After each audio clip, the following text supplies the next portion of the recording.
Boxing King Media here with Joe McNally. A big fight weekend, Joe. I think the whole UK public is waiting for this fight. It's captured everyone's imagination. Controversial first fight, and it's been a while since we spoke about it. How you looking at Josh there? He looks good at weight. I think that's a big thing that was an issue in the first fight. Yeah, nice to see you again, first and foremost. And yeah, it was a big controversy with his weight with the first fight. Obviously, I've had discussions with Josh regarding making the weight the first one. But look, he made the weight perfectly for Tiafimo, and he's made it even better this time. Yeah, the weight's not an issue. It's fantastic. He's strong at the weight. He's got a couple of pounds to shift today, and that's it. Yeah, he's good. I'm just curious. I know you're like a quite straight talking person, so you will have watched the first fight a few times. So I'm going to put you in the spot. How do you honestly score it, the first fight now?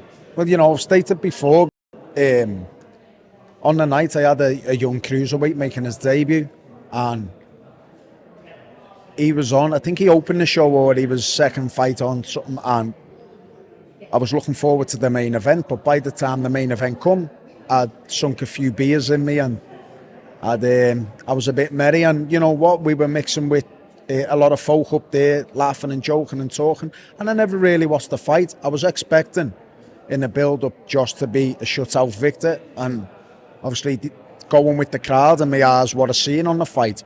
Looked like CATTETALL was picking up the rounds with the cleaner punches, and then obviously I've had to study the fight going back and back and again, and I think it's a fight what you prefer. It's a very difficult contest to score. I think the judges had the work cut out. There's a lot of stopping and starting and hitting behind the bell, punch deductions left, right and centre.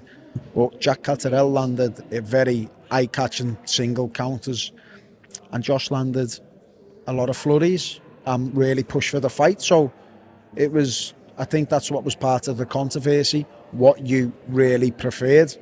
But I think there's an argument for both ways really. Jack by a few rounds or Josh by a few rounds, either or.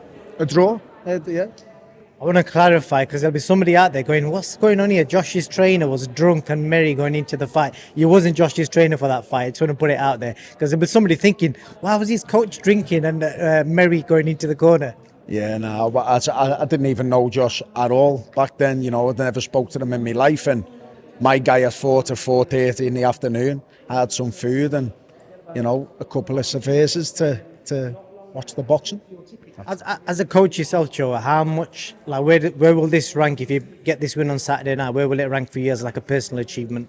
And you know what? It'll be up there with us, obviously, redemption of the controversy of the first fight. But look, I've been gifted to have some magnificent wins and on big occasions, and you know what? It's more down for Josh as the individual to put this fight to bed and then, finish his career on a few twilight massive fights again.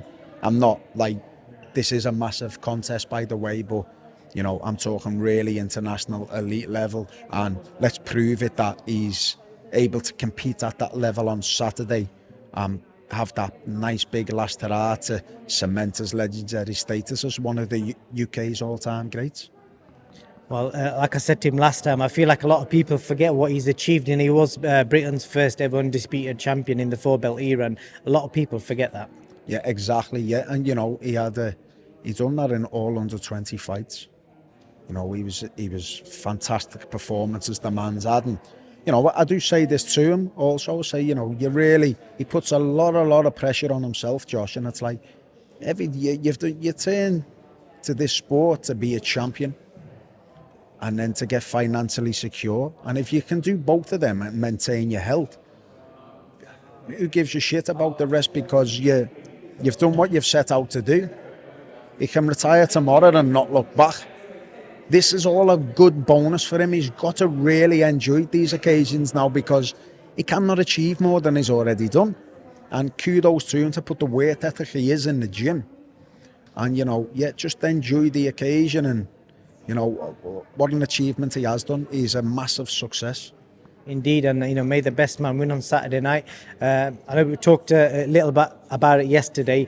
A big talking topic from the fight of the weekend, the whole cornerback situation. Three voices in the corner. Where do you kind of stand with it? Because I was just asking Dennis McCann, do fighters even register what's being said to them in the corner, or is the work already done at that point? Yeah, obviously your cornerman's there. The work's done in the gym and in preparation. On fight night, you're not working miracles. Look, you get all these daft motherfuckers who's, oh yeah, he works, and you get a lot of, storytellers in the corner. Come on, man, you go through the fire, this to rile your man up. But look, keep your fighter on the straight and narrow. Remind him what he's got to do. Remind him what he's not got to do. Tell him what, how the fight's playing out. But look, you can prepare for game plan fucking A, B, C, D, E, F if you want. But sometimes you just got to adjust on the night. Too many voices in the corner, in my opinion, is a big no-no. But looking off the fight the weekend gone with Fury Usyk, I thought Sugar Hill was giving Tyson magnificent advice, to be fair. Because I spoke to Dom yesterday, and he said that he felt that Tyson didn't look like he was fit enough to put the pressure on, because he said whenever Tyson was going forward, he had a lot of success, but he didn't follow it up. I don't know what you saw based on that. Who's that? Mr. Dom Ingle? Yeah. Well, he's bang on the money with it, yeah. I think he's absolutely right. He had massive success going forward. Thought he ate Usyk to the body coming forward. But for whatever reason, as you just stated, Dom Ingle said, is he never maintained that and keep going forward. I think the biggest mistake was in boxing on the back foot and letting Usyk into a nice rhythm. And that once Usyk's in that rhythm, it's very hard to get out of, and he starts the scars in that overhand left. He whips it from an awkward angle, which caught Tyson, and he's touching that body, and he's fighting, and he's dropping off the lines. He's very difficult to fight, and I think Tyson, he should have pressed on that success. But that's why I've just stated on Sugar Hill. I think Sugar Hill was asking for that, to be honest with you. I could hear him saying, sit down on the foot, don't be going back, and, walk him onto the shots, come forward. So, as a coach, you can only tell the fight down to the fighter to implement what he's getting told, really. Does it show fans who don't know the game inside out how good of a boxer Usyk is for a small guy to be walking forward? And he said all week, I won't leave you alone. And that he basically was giving his tactics away, that I'm going to be coming for you all week. And that's what he did, fought on the front foot. It can't be easy for a small guy to do that against somebody who's got about 5 inches on him. Yeah, and that 5 inches, but for me, Usyk's a big guy. People say he's small, he's not. I can remember walking past Usyk, I'm like, wow. It was not long before he fought Anthony Bellew, and Bellew's a big guy too. And he walked past, I was like, wow. He's huge, big, broad shoulders, thick set, and he's very well proportioned.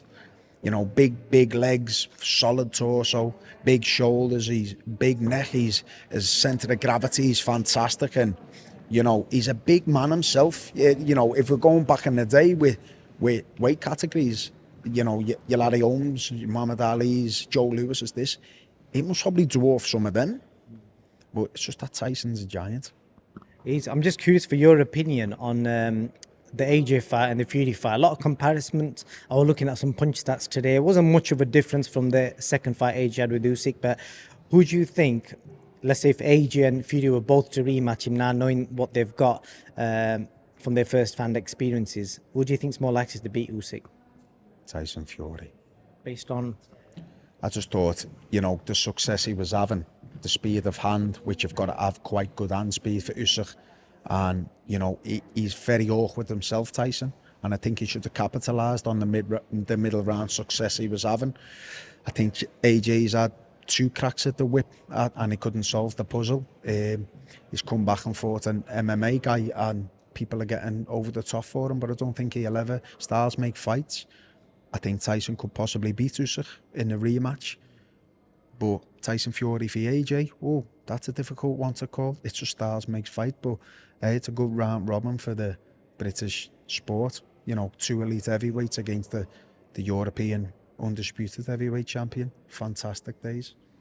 Good stuff, Joe. Well, I wish you all the best this Saturday. May the best man win. Thanks. Appreciate it, brother. Thank you.